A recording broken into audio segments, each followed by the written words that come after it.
महाराष्ट्रात मराठी बोलणारे लाखो लोक, पण मराठी विषयातच जास्त विद्यार्थी नापास।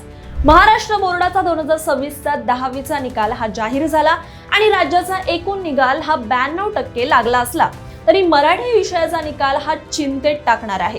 प्रथम भाषा म्हणून मराठी निवडलेल्या 10 लाखांहून अधिक विद्यार्थ्यांपैकी तब्बल 80,803 विद्यार्थी हे नापास झालेत, म्हणजे जवळपास 7% विद्यार्थी मराठीतच अणुउत्तीर्ण। एवढंच नाही तर द्वितीय आणि तृतीय भाषा म्हणून मराठी निवडणाऱ्या हजारो विद्यार्थ्यांनाही अपयश आलंय।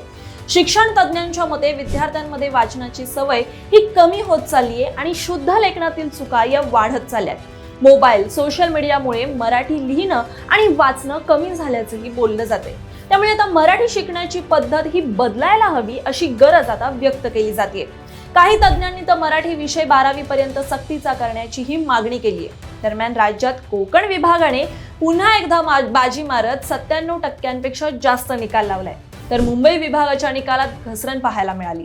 विशेष म्हणजे गुजराती भाषा निकाल सुद्धा 100% लागलाय, तर अरेबिक भाषेतही 99%हून अधिक विद्यार्थी हे पास झालेत। आता या निकालानंतर एकच प्रश्न निर्माण होतोय की महाराष्ट्रात मराठी भाषेचं महत्त्व हे खरंच कमी होत चाललंय का?